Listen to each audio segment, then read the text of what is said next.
Hello students, good morning. आज हम पढ़ेंगे हमारी मैथ्स की एक्सरसाइज 1.3 जो बिलोंग करती है एनसीईआरटी मैथ्स के चैप्टर नंबर फर्स्ट इंटीजर से। तो बच्चों, प्रीवियस क्लासेस में हम एक्सरसाइज के 6 क्वेश्चन को कंप्लीट कर चुके हैं। आज हम करेंगे इसके क्वेश्चन नंबर 7 से स्टार्ट। तो क्वेश्चन नंबर 7 देखिए, सबसे पहले हम स्टेटमेंट को ध्यान से पढ़ेंगे। स्टेटमेंट में क्या गिवन है? इन ए क्लास टेस्ट कॉन्टेनिंग 10 क्वेश्चंस। एक क्लास टेस्ट है बच्चों जिसके अंदर टोटल नंबर ऑफ क्वेश्चंस कितने थे? 10। 5 marks are awarded for every correct answer. कि यदि किसी को करेक्ट यानी कि किसी का आंसर सही होता है तो करेक्ट आंसर के लिए उन्हें 5 मार्क्स मिलते हैं and -2 marks are awarded by every incorrect answer. और यदि गलत आंसर करते हैं बच्चे तो उनको -2 मार्क्स मिलते हैं, यानी कि हर गलत क्वेश्चन करने पर उनके 2 मार्क्स क्या है, कट हो जाते हैं। उसके बाद and 0 for questions not attempt. और यदि क्वेश्चन को अटेम्प्ट नहीं करते हैं तो टोटल कितने मार्क्स मिलते हैं? 0। तो इस तरह से हमने इनको करना है। तो पार्ट 1 में देखिए, Mohan get 4 correct and 6 incorrect answer. Mohan को मोहन क्या करता है? 4 तो करेक्ट आंसर करता है और उसके 6 आंसर क्या होते हैं? इनकरेक्ट होते हैं। तो व्हाट इज हिज स्कोर? तो उसका टोटल स्कोर क्या होगा? Same as Reshma. रेशमा क्या है? 5 क्वेश्चन उसके करेक्ट होते हैं और 5 ही इनकरेक्ट होते हैं, तो उसका स्कोर क्या होगा? उसके बाद हीना है, उसके 2 क्वेश्चन तो करेक्ट होते हैं और 5 क्वेश्चन क्या होते हैं? इनकरेक्ट होते हैं, टोटल 7 क्वेश्चन में से। तो उसका जो टोटल स्कोर है वो कितना होगा? तो इनको हम 1 बाय 1 करेंगे। सबसे पहले हम करेंगे मोहन के केस में। तो मोहन क्या करता है? 4 करेक्ट आंसर करता है। अब हमें पता है एक आंसर करेक्ट करने पर 5 मार्क्स मिलते हैं, तो 4 के लिए कितने मिलेंगे? 20। 6 इनकरेक्ट आंसर, अगर एक क्वेश्चन गलत करता है तो -2 मार्क्स होते हैं, यानी कि 2 मार्क्स कट जाते हैं। तो 6 के लिए कितने होंगे? 6 2 जा 12 और माइनस का सिंबल है तो -12। अब उसका हम टोटल निकाल लेंगे, यानी कि 20 तो उसके मार्क्स आए और 12 मार्क्स उसके कट गए, यानी कि 20 प्लस -12। -12 क्यों? क्योंकि उसके 12 मार्क्स जो है वो कटे हैं, यानी कि इतने मार्क्स तो उसने टोटल लिए हैं और इतने मार्क्स उसने नेगेटिव में लिए हैं। तो 20 - 12 = 8। तो मोहन को टोटल कितने मार्क्स मिले? 8। उसके बाद रेशमा 5 करेक्ट आंसर करती है। तो 5 5 जा 25, क्योंकि एक करेक्ट आंसर करने पर 5 मार्क्स मिलते हैं, तो 5 के लिए 25। और 5 ही इनकरेक्ट करती है, एक गलत करने पर -2 मार्क्स मिलते हैं, तो 5 के लिए -10 मार्क्स। तो टोटल 25 तो उसके टोटल आए और 10 मार्क्स उसके नेगेटिव। तो 25 प्लस -10, यानी कि 25 - 10 = 15 उसको टोटल मार्क्स मिले। उसके बाद बात करते हैं हीना की। तो हीना 2 करेक्ट आंसर करती है, तो उसको 2 5 जा 10 मार्क्स मिल गए करेक्ट आंसर करने के। और वो 5 इनकरेक्ट आंसर करती है, तो 5 2 जा -2 है, तो 5 2 जा 10 -10। अब उसका टोटल 10 तो आए उसके करेक्ट मार्क्स के लिए और 10 आए उसके इनकरेक्ट के लिए, -10। तो 10 प्लस -10 टोटल करेंगे, 10 - 10 = 0। तो हीना को कितने मार्क्स मिले? टोटल 0। उसके बाद है बच्चों question number 8। A cement company earns A profit of ₹8 पर bag of white cement sold. तो क्या करती है? एक सीमेंट कंपनी है, ये वो क्या करती है? वाइट सीमेंट के बैग को बेचती है, तो उसको क्या मिलते हैं? ₹8 का प्रॉफिट होता है पर बैग पे। एंड ए लॉस ऑफ ₹5 पर bag of grey cement sold. यदि वो ग्रे सीमेंट को बेचती है तो उसको ₹5 का लॉस होता है। वाइट सीमेंट को बेचने पर ₹8 का प्रॉफिट होता है, और अगर वो ग्रे सीमेंट को बेचती है तो ₹5 का क्या होता है? लॉस होता है। तो निकालना क्या है?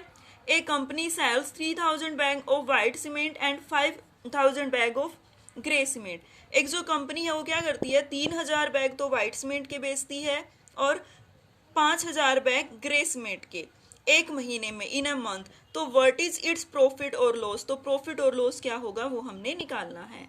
सेकंड में गिवन है what is the number of white cement bag it must shall to have neither profit nor loss.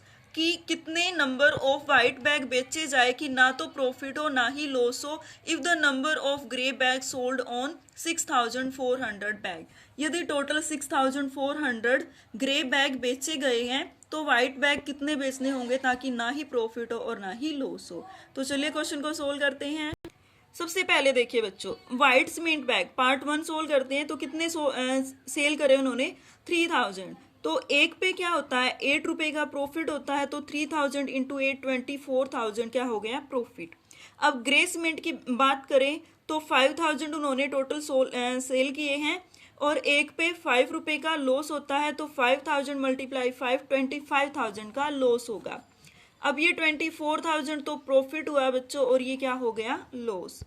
तो हमें यहाँ से क्या पता चला कि जो लॉस है वो ज़्यादा है किससे प्रॉफिट से, यानी कि लॉस ज़्यादा हुआ है और प्रॉफिट कम। तो लॉस हम कैसे निकालेंगे, लॉस में से प्रॉफिट को माइनस कर देंगे, टोटल जितना भी लॉस हुआ उसको निकाल लेंगे। तो 25,000 का उसको लॉस हुआ बट उसको 24,000 का प्रॉफिट हो गया, तो टोटल लॉस उनको कितना हुआ 1,000 का। उसके बाद नेक्स्ट क्वेश्चन इसका पार्ट 2 क्या गिवन है कि यदि ग्रे बैग के 6,400 बैग बेचे जाए तो वाइट सीमेंट के कितने बैग बेचे जाएंगे ताकि ना तो लॉस हो और ना ही प्रॉफिट। तो अब देखिए 6,400 बैग बेचे गए हैं और एक पे क्या होगा 5 रुपए का उनको लॉस होता है, तो टोटल लॉस कितना होगा 32,000 रुपए का टोटल लॉस हुआ है उनको। अब इस लॉस को उन्होंने क्या करना है फील करना है, कैसे प्रॉफिट कमा के, और प्रॉफिट किस पे कमाएंगे व्हाइट सीमेंट पे। अब व्हाइट सीमेंट मान लीजिए number of white cement bag कितने हैं x और प्रॉफिट कितने का होगा 8x का, क्योंकि x बैग है और 8 रुपए का प्रॉफिट होता है, तो 8 इंटू एक्स यानी कि 8x का उनको प्रॉफिट होगा। अब हमने क्या निकालना है, इन्होंने बोला है कि प्रॉफिट जो वो लॉस के इक्वल होना चाहिए, तभी तो ना तो उसको हानि होगी और ना ही लाभ होगा। यदि जितना उसको लॉस हुआ है उतना ही उसको प्रॉफिट हो जाए। तो देखिए प्रॉफिट कितना है 8x और लॉस कितना है 32,000, तो 8x इज इक्वल टू 32,000। तो ये x हो गया, 8 यहाँ पे आके डिवाइड हो जाएगा, तो इसको डिवाइड करने के बाद कितना आ गया 4,000 बैग। यदि वो व्हाइट सीमेंट के 4,000 बैग बेचते हैं तो उनको ना तो क्या होगा लॉस होगा और ना ही क्या होगा प्रॉफिट होगा। उसके बाद क्वेश्चन नंबर 8 है बच्चों, replace the blank with an integer to make it a statement true.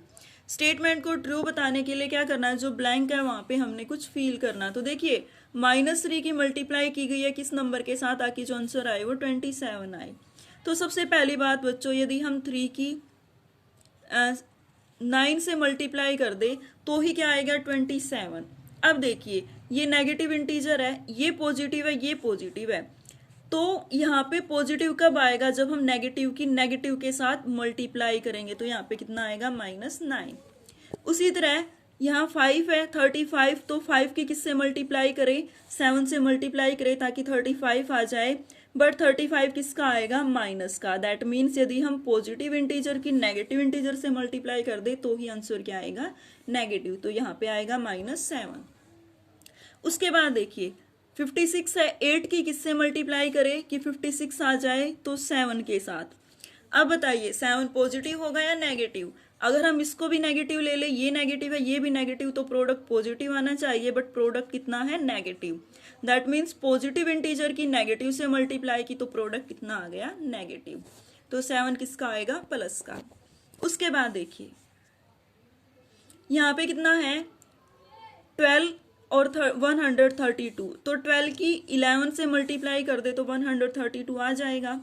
अब देखिए ये पॉजिटिव आया है बच्चों, ये नेगेटिव है, तो प्रोडक्ट पॉजिटिव कब आएगा, या तो दोनों नंबर पॉजिटिव हो या दोनों ही क्या हो नेगेटिव हो, तो -11। तो ये थी आपकी एक्सरसाइज 1.3। आई होप आपको अच्छे से समझ आ गई होगी। तो इसको अच्छे से समझना है, अच्छे से इनको अपनी नोटबुक में सोल्व कर लेना है। ओके, थैंक यू बच्चों।